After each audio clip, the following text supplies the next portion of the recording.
World brain day. Excuse me sir, আমাদের একটা question ছিল আপনার কাছে regarding brain day, brain health নিয়ে।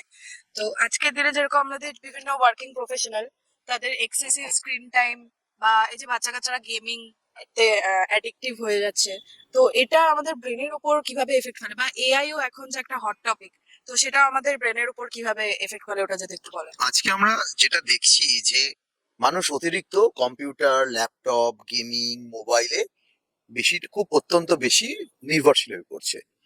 আমরা এক নিত্য নৈমিত্তিক যখন পেশেন্ট দেখি না, একটা খুব স্বভাব আজকে দেখা যায় যে পেশেন্টকে কোনো কিছু বোঝালেও সে সেটাকে রেকর্ড করে বা বিভিন্ন রিপোর্টকে সে মোবাইলে তুলে সেটাকে গুগল লেন্সে ফেলে সেটাকে তার নিজের ল্যাঙ্গুয়েজে পরিণত করে বিভিন্ন কিছু পড়ার চেষ্টা করে তার একটা অন্যরকম ধারণা করে।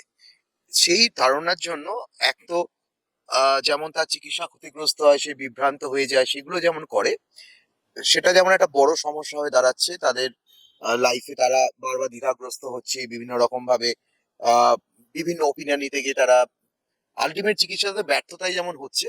আরেকটা আমরা দেখতে পাচ্ছি যে প্রচুর বাচ্চা আহ আজকে আসছে, বাচ্চার মায়েরা বিভ্রান্ত হয়েছে, তাদের লার্নিং প্রবলেম হচ্ছে, তারা সোশ্যাল ইন্টারাকশন করছে না, তাদের আই ফিক্স হচ্ছে না বা চোখ দিয়ে তাকিয়ে তারা কথা বলতে পারে না। আগে যেমন একটা ঠাকুমা দিদিমার কাছে গল্প করার অভ্যেস ছিল, তাতে যেমন লার্নিংটা ভালো হতো, সেই লার্নিংটা হচ্ছে না। অটিজম বা অটিজম স্পেকট্রাম ডিসঅর্ডার এগুলো অত্যন্ত বেশি পরিমাণে দেখা যাচ্ছে বাচ্চাদের মধ্যে। আর বড়দের মধ্যে দেখা যাচ্ছে যে অতিরিক্ত কাজের চাপ, তাদের সোশ্যাল ইন্টারাকশন তো একদমই কমে গেছে।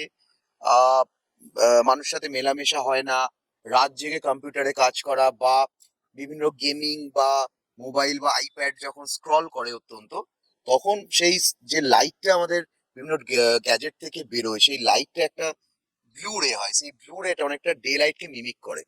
তো আমরা জানি আমাদের আমাদের ঘুমের জন্য মেলাটোনিন অত্যন্ত একটা ইম্পর্টেন্ট জিনিস। তো রাতের অন্ধকারে সেটা ক্ষরিত হয় এবং সেটা ঘুমকে, মানে স্লিপ সাইকেলকে মানে নিয়ন্ত্রণ করে। কিন্তু দেখা যায় এই সমস্ত লাইট গুলোতে তার মেলাটোনিনটা কমে যায় বা সুপ্রাগাজ নিউক্লিয়াসে থাকে, সেটা ক্ষতিগ্রস্ত হয়, মেলাটোনিনের পরিমাণ কমে যায়। তো আজকের দিনে সেই স্লিপটাকে ইন্ডিউস করার জন্য আমাদের মেলাটোনিনের দেওয়ার দরকার হয়ে দাঁড়াচ্ছে। আরেকটা দেখছি যে আহ, খুব বেশি নিউজ বা এগুলোর জন্য সিম্প্যাথিক ওভার অ্যাক্টিভিটি হচ্ছে, ডোপামিন ডিপ্লিশন হচ্ছে, বা প্রিফ্রন্টাল কর্টেক্সে কর্টেক্স বিভিন্ন রকম ইনফরমেশনকে প্রসেস করে, সেগুলো না নিউরো ট্রান্সমিটার রিলিজ করতে করতে ক্লান্ত হয়ে যায়। তো প্রপার ঘুমের অভাব বা এই সমস্ত করতে করতে মানুষের মনের মধ্যে একটা ডিপ্রেশন বা অ্যাজিটেশন, এইগুলো অত্যন্ত বেশি পরিমাণে আজকে দেখা যাচ্ছে।